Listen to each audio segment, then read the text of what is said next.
Welcome to వార్త నేను దేవా. బీసీలకు 42% రిజర్వేషన్కు సంబంధించి రాష్ట్ర ప్రభుత్వం గవర్నర్కు ఆర్డినెన్స్ పంపించిన నేపథ్యంలో అసలు బీసీలకు 42% రిజర్వేషన్ వస్తుందా రాదా అనే అంశంపై అయితే మాత్రం మనతో పాటు మాట్లాడడానికి మాజీ ఎంపీ విహెచ్ హనుమంతరావు గారు ఉన్నారు. చెప్పండి సార్, అసలు బీసీలకు సంబంధించి మొన్న జరిగిన రాష్ట్ర బంద్లో అన్ని పార్టీల వాళ్ళు పాల్గొన్నారు, కానీ ఉపయోగం ఏంటి?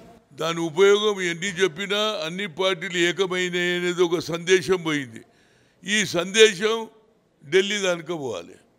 దానికంటే ముందు ఇంత మంచిగా సక్సెస్ అయింది కాబట్టి మా ముఖ్యమంత్రి గారు అన్ని రాజకీయ పార్టీలను పిలిచి ఒకసారి చర్చ చేసి మనం ఏం చేద్దాం, ఇది కేవలం కోర్టుల చుట్టూ తిరిగితే అయ్యే పని కాదు. ఎందుకంటే నాకు ఎక్స్పీరియన్స్ ఉంది. గతంలో సుప్రీంకోర్టు ఐఐటి ఐఐఎంలో రిజర్వేషన్ లేదని కొట్టేసింది. ఆల్టర్నేట్ ఏంది? పార్లమెంట్లో బిల్లు పెడితే సోనియా గాంధీ మన్మోహన్ సింగ్ చెప్తే పాస్ అయింది. అదేవిధంగా 9th షెడ్యూల్లో పెట్టి మనం ఫైట్ చేస్తే అన్ని పార్టీలు మద్దతు ఇస్తాం. ఎందుకంటే అగ్రకులాలైనటువంటి రాహుల్ గాంధీ, అదేవిధంగా రేవంత్ రెడ్డి వాళ్ళు పాస్ చేసినా లేదా, మరి ఓబీసీ ప్రధానమంత్రి కాబట్టి ఆయన న్యాయం చేయాలని కోరుతున్నా.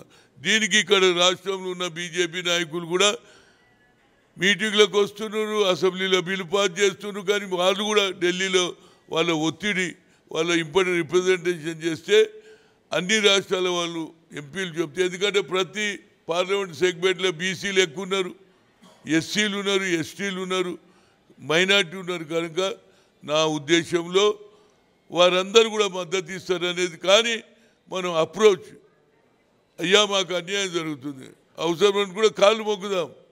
ఇక ఇప్పుడు గిన జరగకపోతే ఎప్పుడు రాదు. ప్రధానమంత్రిలో కూడా ఆలోచనలో మార్పు రావాలి. ఇందిరాగాంధీ ఏ విధంగా భూ సంస్కరణ అమలు చేసింది, దున్నేవాడికే భూమి ఇచ్చింది. మేమేం అడుగుతున్నాం? మీ హక్కు కాదు, ఇన్ని రోజులు మిమ్మల్ని ఓట్లేసి గెలిపించిన, మాకు అవకాశం ఇవ్వండి విద్య ఉద్యోగాలలో, అదేవిధంగా రాజకీయంగా అనేది నా ఉద్దేశం. అంటే అన్ని పార్టీల వాళ్ళు వస్తారంటారా? బీజేపీ కానీ బీఆర్ఎస్ కానీ?